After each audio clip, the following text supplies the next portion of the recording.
Okay, so thank you very much for attending this debate, which I'm sure will be a lively one. In fact, I can promise that, on a very important issue, which is whether our regulatory proposals have made, reforms have made the financial system sufficiently resilient. Before we start, I just to make one request. You're going to need your smartphones for voting and things like that, but we would rather not have calls in the middle, so I would request that you put them on silent. So before we even start, before I do anything that will pollute your original views on this topic, you're going to be asked to vote on the resolution that you have in front of it, which is post-crisis financial reforms have made the system sufficiently resilient. And I think you're going to be explained, I hope, how you're going to go about the voting. Is this correct? Oh, yes, there is a magic channel which you have to go to. The URL is there. And you go on that, and I presume if it comes up with the possibility of voting. I'm told it takes about 2 minutes, so we're going to keep that going for about 2 minutes, and we will find what you vote at the beginning, and then we will take your vote at the end, and we will see how your minds have been changed, if at all.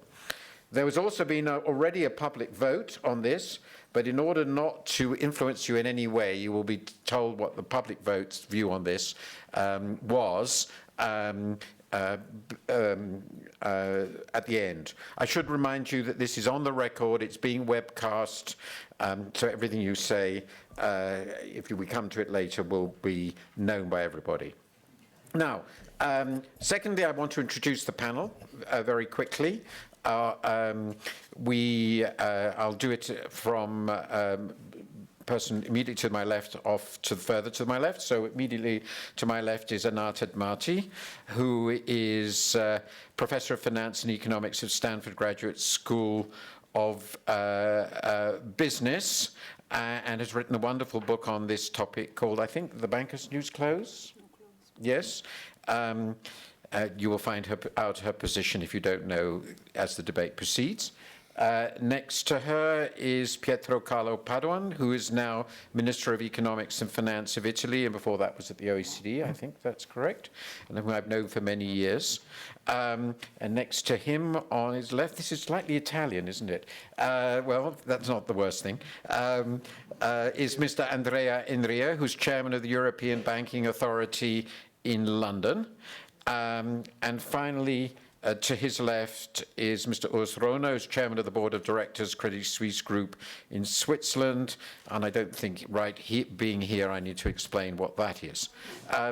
So the debate is about an incredibly important topic. We have had obviously a huge crisis in 2007-8, and ongoing problems in Europe, really very significant ones in the Eurozone, a monumental government rescue, I mean really staggering in its scale and depth, and since then a whole host of very active and complex reform processes covering the capital of banks, the liquidity of banks, resolution processes for banks, the structure of the financial system and of the banking industry, the operation of the derivatives business, trading more broadly, and clearing houses, and in addition, and this is not exhaustive, also macroprudential, the introduction of frameworks for macroprudential policy which are relatively formal and deliberate. And the question we have is this enough, or, as some people feel, even too much? So this is why we've got a very clear debate. Can we perhaps have the answer to the question now? Where are we standing? So it's a little bit